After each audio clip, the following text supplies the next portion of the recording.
اللهم صل على سيدنا محمد يا رب صل وسلم دائما ابدا على حبيبي. ہم دیکھتے ہیں دنیا میں کتنے لوگ کیسے کیسے مسائل میں گھرے ہوتے ہیں، تو ہم ان کو دیکھ کے یہ سمجھتے ہیں کہ یہ تو ان مسائل میں آ گیا، میں نہیں آ سکتا. اس لیے یاد رکھو، آفت زدہ لوگوں کو بھی جا کے دیکھنا چاہیے، مسائل زدہ لوگوں کو بھی جا کے دیکھنا چاہیے. اس سے عبرت ہوتی ہے، انسان کے دل میں خوف پیدا ہوتا ہے، یہ خوف اس کو عمل کی طرف لے کر آتا ہے، کیونکہ انسانی فطرت ہے. قرآن مجید میں اللہ تعالیٰ کا ارشاد ہے کہ اگر اللہ وَلَوْ بَسَطَ اللَّهُ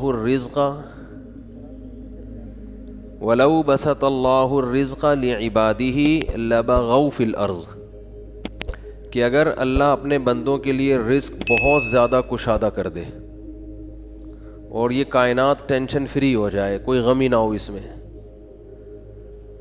ٹینشنیں کیا ہو جائیں، ختم، سب کے پاس پیسہ، سب کے پاس صحت، اور ہر کام ہٹو بچوں شروع ہو جائے، شادی ٹائم پہ ہو گئی، بیگم بالکل صحیح، میاں کو شوہر بالکل ایک نمبر، بالکل صحیح آدمی مل گیا، ساس ایک دم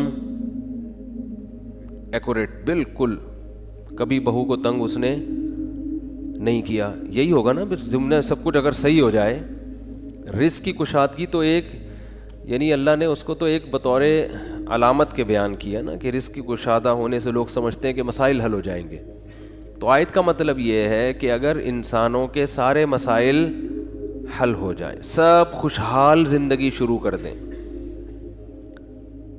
سب کے سر پہ بال ہوں، سب کی صحت اچھی ہو، اور کھانے کو سب کو صحت مند غذا ملتی ہو، اور وہی ابھی جو مسائل چلتے ہیں، بیوی بھی ٹھیک ہو، بیوی کے لیے میاں بھی ٹھیک، ساس بھی بہت اچھی ہو، وہ چاہتی ہے کہ میاں بیوی آپس میں محبت سے رہیں، سسر صاحب بھی بہت نیک، نندیں ایک نمبر کی ہوں، بہترین، وہ جب اپنی بھابھی سے ملتی ہوں اپنے بھائی کی تعریف کرتی ہوں کہ ہمارا بھائی بہت اچھا، اور جب بھائی سے ملتی ہوں کہ کس کی تعریف کرتی ہوں، بھابھی بہت اچھی، اس بھابھی کو چھیڑنا نہیں، اس کو تنگ نہیں کرنا، یہ چاند سی بھابھی ہے. سمجھ میں آ رہی؟ اگر یہ سارا سیٹنگ ہو جائے نا، ہے نہیں نا مسئلہ، سارے یہی تو، سارے مسائل ہی یہی ہیں نا. کنواروں کی شادی ہو جائے، جاب اچھی ہو جائے، ٹھیک ہے نا، بل جتنی بجلی استعمال کر رہے ہیں اتنا بل آئے. سمجھ رہے ہو کہ نہیں سمجھ رہے؟ ایف آئی آر کٹوانی ہے، آپ گئے، چور کا نام بتاؤ، ایف آئی آر کٹ گئے 2 منٹ میں، اگلے دن چور عدالت میں، آپ نے کیس کیا، آپ کو آپ کے پیسے مل گئے، چور کو سزا ہوئی، سزا کے بعد وہ باعزت بری ہو گیا، لیکن سزا کے بعد. تو یہ اگر نظام ہو جائے، اللہ فرما رہے ہیں کہ یہ سیٹ اپ ہو جائے، ہر چیز کیا ہو، ہٹو بچوں. وزیر اعظم نے انتخابات سے پہلے جو وعدے کیے تھے وہ پورے ہو رہے ہیں، پورے جو کہا تھا بالکل ایز اٹ از ہے بھائی. وزیر اعظم بننے کے بعد سب کام ہو رہے ہیں بھائی. اپوزیشن یہ کہے کہ چلو 5 سال اس کو تمیز سے حکومت کرنے دو، اس کا حق ہے، اگلے 5 سال ہم ٹرائی کر لیں گے، ایک دوسرے کی ٹانگیں نہ کھینچیں. یہ تو کوئی بنتا نہیں ہے، بنتا ہے تو وہ اپنی ٹانگیں سنبھالنے میں اس کو زیادہ ٹائم لگتا ہے. ہمارے یہاں کوئی وزیر اعظم بنتا ہے نا، کوئی بھی، تو حکومت چلانے کے بجائے اس کو اپنی کرسی بچانے میں ٹائم. اب آپ کسی گورنمنٹ کے آفیسر کو کہیں بٹھاؤ کرسی پہ اور اسے بولو آپ کے ذمے یہ پروجیکٹ ہے مکمل کرنا ہے، وہ بیچارہ صبح آفس پہ کرسی پہ آگے بیٹھا تو ایک بندہ آ کے کرسی کھینچ رہا ہے، تو وہ کرسی کو پہ ٹکنے میں زیادہ صلاحیتیں خرچ کرے گا، قوم کی خدمت نہیں کرے گا وہ. اور اگر پہلے سے ہی نہ کرنا چاہ رہا ہو تو اور بہانہ مل جائے گا اس کو. تو اس کائنات میں، اس زمین میں کچھ صحیح ہو رہا ہے، کچھ الٹا پلٹا، کچھ صحیح. کوئی آپ کسی سے کوئی بات سمجھا رہے ہیں وہ سمجھ جائے، آپ کسی سے کوئی بات کر رہے ہیں, وہ کیا ہو جائے, وہ بات سمجھ جائے. ایسا ہوتا ہے, سمجھاتے ہو اگلا سمجھ ہی نہیں رہا ہوتا, آدمی کہتے اس کو دیکھو پاگل ہو گیا ہے. تو اگر اس دنیا میں سب کچھ صحیح بالکل ہر چیز ایکوریٹ ہونا شروع ہو جائے, عدالتوں میں انصاف, پولیس کو پتہ ہو کہ کس کو گرفتار کرنا ہے, ٹھیک ہے نا, پولیس کو پتہ چل جائے کہ یہاں ڈکیتی ہونے والی ہے, ہم نے یہاں پہلے سے پہنچ جانا ہے, اور پولیس دیکھ کے آپ کو اندازہ ہو جائے کہ یہ جگہ محفوظ ہے, یہاں پر ہم بیٹھ کے چائے پی سکتے ہیں, یہاں کچھ نہیں ہوگا.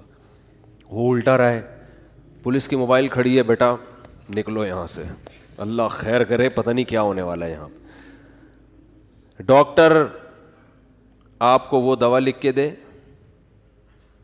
اگر ایک ہی میڈیسن ہے, کمپنیاں 2 مختلف ہیں, تو وہ آپ کی خیر خواہی میں آپ کو وہ کمپنی کی دوا ریکمینڈ کرے جو سستی ہے آپ کے لیے, حالانکہ رزلٹ اس کا وہی ہے جو مہنگی دوا کا ہے, لیکن وہ سستی اس لیے لکھ کے دے رہا ہے کہ بھائی آپ کے پیسہ بچے گا, آپ کا خرچہ بچے گا. جہاں ٹیکا لگانا ہے وہیں لگا رہا ہے, ٹھیک ہے نا. وہ جب دوا لکھ کے دیتا ہے تو میڈیکل اسٹور والے کی سمجھ میں اس کی اسپیلنگ آ رہی ہو, کیونکہ میرے ساتھ ایسا ہو چکا ہے.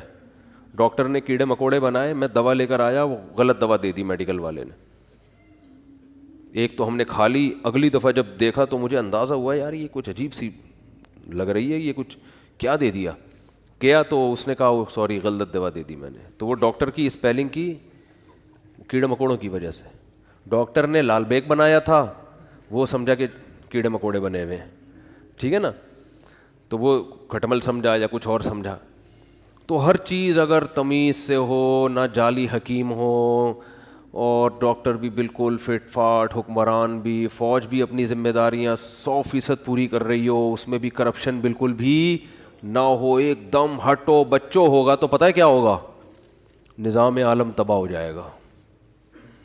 اللہ فرماتے ہیں ہوگا یہ, لبغوا فی الارض, مجھے سب بھول جائیں گے,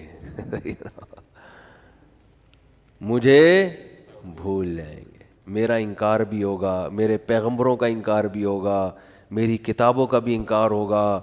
نماز روزہ ختم, حج ختم, اللہ سے دعائیں مانگنا ختم. لبغوا فی الارض, زمین میں سب اللہ کے باغی بن جائیں گے. سمجھتے ہو گے نہیں سمجھتے, اس لیے آپ چاہتے ہو کہ ٹینشنیں ختم ہو جائے. اللہ کہتے ہیں یہ تو نہیں ختم ہوگی, مجھے تو کوئی مانے گا ہی نہیں. پھر ٹینشن میں ہی تو اللہ یاد آتا ہے, پیٹ بھرموں کو اللہ تھوڑی یاد آتا ہے. تو لبغوا فی الارض, زمین میں سب کیا کریں گے, اللہ کی نافرمانی. یہ بات پتہ نہیں کس بات پہ شروع کی تھی, یہاں کہاں سے آ گئی. ہاں, تو میں یہ عرض کر رہا تھا کہ اللہ نے قرآن میں ارشاد فرمایا کہ تم یہ سمجھتے ہو کہ آج اچھے ہو تو کل بھی اچھے رہو گے, یہ ضروری نہیں ہے. تو مصائب ہیں, مصیبتیں ہیں, کچھ بھی ہو سکتا ہے مستقبل میں, اللہ بچائے, فالج بھی ہو سکتا ہے, کڈنی فیل ہو گیا, مالدار تھے غریب ہو گئے, گھر میں محبت تھی لڑائیاں شروع ہو گئیں, بے روزگار ہو گئے, صحت تباہ ہو گئی, جانی دشمنیاں پیدا ہو گئیں, کچھ بھی ہو سکتا ہے.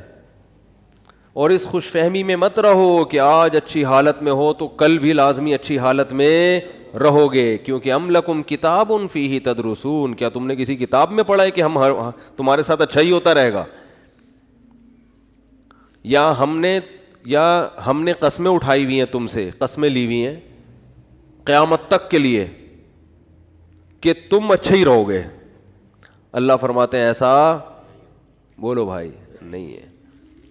تو اچھا یہ تو بات آ گئی, تو ایک چھوٹی سی بات یہ بھی کہتا چلوں کہ دیکھو اس سے پتہ چلتا ہے کہ غموں کے ساتھ سمجھوتا کر لینے کی ضرورت ہے. یہ جو ہم یہ چاہتے ہیں نا میری ہر ٹینشن دور ہو لازمی, یہ بات ہی غلط ہے. اگر کوئی آپ کو سکون کا یہ نسخہ بتائے کہ آپ کے سارے مسائل ٹھیک ہو جائیں اور ٹھیک کرنے میں لگے رہیں تاکہ آپ کو سکون ملے, ٹھیک کرتے کرتے زندگی تباہ ہو جائے گی, مسائل ٹھیک نہیں ہوں گے. انہی مسئلوں میں ہی خوش رہنا ہے. سمجھ رہے ہو کہ نہیں سمجھ رہے؟ تو مسئلوں میں خوش رہنے کے شریعت نے بہت سے طریقے بتائے ہیں. ایک طریقہ کیا ہے, اپنے سے کمتر کو دیکھا جائے, اپنے سے کمتر کو. میرے پاس خواتین کہتی ہیں میاں ایسا میاں ویسا. میں نے کہا چرس تو نہیں پیتا میاں آپ کا؟ نہیں بھائی چرسی نہیں, اللہ کا شکر ہے چرسی نہیں ہے, شکر ادا کرو چرس نہیں پی رہا, ٹھیک ہے نا. میاں کیا ہوتے ہیں آج کل بہت سے, بولو نا, چرسی بھی ہوتے ہیں. بھائی میاں ٹائم نہیں دیتا, وہ بھائی رات کو تو گھر میں آ جاتا ہے نا, ہاں رات کو آ جاتا ہے, باقی سارا دن دوستوں میں بیٹھے رہتے ہیں. ایسے ایسے میاں بھی ہیں آوارہ گردی میں ہی لگے رہتے ہیں, رات بھی گھر میں بیگم کو ٹائم, بولو نا, نہیں دیتے. تو اپنے سے کمتر کو دیکھو نا. میرے میاں جو ہے نا وہ خرچہ نہیں اٹھاتے. او بھائی بنیادی نان نفقہ مل رہا ہے, روٹی, دوپہر کا کھانا, رات کا. وہ خاتون کہتی ہے نہیں صرف یہی تھوڑی ہوتا ہے. مجھے پتہ ہے یہی نہیں ہوتا, لیکن بہت سے یہ بھی نہیں کر رہے ہوتے, بہت سے یہ بھی نہیں کر رہے ہوتے. پھر عورتیں ترستی ہیں کہ چلو آدھا تم کر لینا, آدھا راشن ہم ڈال لیں گے, شادی تو کر لو, ٹھیک ہے نا, کوئی اچھا میاں تو مل جائے. یہ کم از کم پورا خرچہ تو اٹھا رہا ہے, اگرچہ وہ پورا اتنا نہیں دے رہا جتنا عام لوگ دیتے ہیں, گزارا تو ہو رہا ہے نا. میاں کا نام تو لگا ہوا ہے. ساس کے مسئلے بہت گھروں میں, ساس یہ کرتی ہے, ساس وہ کرتی ہے. تو میں بتاتا ہوں ساسیں تو اس سے بھی زیادہ خطرناک ہوتی ہیں. تو نبی, اچھا مرد کے بارے میں بھی ایسا ہی ہے, بھائی بیگم یہ نہیں کرتی, وہ نہیں کرتی, یہ نہیں کرتی. ابے فلاں کی بیگم کو جا کے دیکھ, ٹھیک ہے نا, فلاں کو جا کے دیکھ, تو شکر ادا کر. ایک صاحب نے, بڑے دیندار تھے, وہ کہہ رہے ہیں یار میری بیگم جو ہے نا وہ صحیح پردہ نہیں کرتی ہے, میری بیگم جو ہے یہ کرتی ہے وہ کرتی ہے, دیندار نہیں ہے. تو میں نے کہا یار نماز پڑھتی ہے؟ اس نے کہا. میں نے کہا موٹا موٹا پردہ کرتی ہے, ایسے تو نہیں بالکل ہی ماڈرن اور لڑکی بن کے اسکرٹ پہن کے جا رہی ہو؟ کہہ رہے نہیں ایسے. میں نے کہا شکر کرو بھائی, ایسے ایسے لوگ ہیں, خود دیندار ہیں, حاجی نمازی, بیگم صاحبہ سلیو لیس کپڑے پہن کے بازاروں میں گھومتی ہیں. تو شکر ادا کرو, چلو واجبی پردہ تو ہے نا کم از کم, زیادہ کے چکر میں بس گزارا چلاؤ. کیونکہ مسائل ہے نا, بڑی مصیبت سے بچنے کے لیے چھوٹی مصیبت کو برداشت کرنا پڑتا ہے. علیحدگی کے بعد بڑی مصیبتیں ہیں, وہ زیادہ ٹینشن ہے وہ. کیونکہ یاد رکھو شیطان جو ہے نا یہ بہت بڑی فلم ہے, آپ کو بتا دوں میں, شیطان اتنی بڑی فلم ہے نا کہ میں نے دنیا میں شیطان سے بڑی فلم نہیں دیکھی. یہ پتہ ہے کیا کرتا ہے کم بخت, جب آپ ساتھ رہو گے نا تو ایک دوسرے کی نیگیٹو چیزیں لے کر آئے گا سامنے. جس دن آپ میں علیحدگی ہوئی, آپ ایک دوسرے کی پازیٹیو چیزیں یاد دلاتا ہے. پھر یہ جن میاں بیوی میں بھی طلاقیں ہوئی ہیں نا, تو جب ساتھ رہ رہے تھے تو شوہر بھی بیوی کی نیگیٹو چیزوں کو, عورت بھی شوہر کی نیگیٹو چیزوں کو زیادہ دیکھ رہے ہوتے ہیں. یہ بھی نہیں کرتی, یہ بھی نہیں کرتی, وہ کہتی ہے یہ بھی نہیں کرتا, وہ بھی نہیں کرتا. جب طلاق ہوتی ہے نا شیطان, علیحدگی, پھر آدمی کہتا ہے یار اس میں تو یہ بھی کرتی تھی, یہ تو یہ بھی کرتی تھی, یہ تو یہ بھی. کہیں اور شادی ہو جائے گی نا, پھر آپ کہو گے یار پرانی والی کم از کم ایسی کمبخت تو نہیں تھی, اس میں اتنا تو شعور تھا یار. ٹھیک ہے تمیز سے بات نہیں کرتی تھی, لیکن یار اتنا تو تھا کہ اگر میں چائے کا بولتا تو چائے تو بنا کے دے دیتی تھی. یہ شیطان ہے. حالانکہ اب شریعت کہہ رہی ہے پرانی والی کو چھوڑو, اب نئی کی خوبیاں دیکھو. لیکن جب نئی ہوگی نا تو پرانی کی خوبیاں اور نئی کی خامیاں, اور وہ جب کہیں اور شادی کرے گی تو نئے والے کی خامیاں, پرانے والے کی خوبیاں. اور بتا بھی رہی ہوتی ہیں کہ آپ سے شادی ہو گئی, آپ جو ہے نا چلو جیسا بھی تھا میرا پرانا میاں, کم از کم جب بھی اس کو میں نے بولا خربوزے کا, اس نے خربوزہ لا کے مجھے دیا ہے, اور اچھی سبزی اچھی لاتے تھے وہ. ان کو تو ٹماٹر خریدنے نہیں آتے.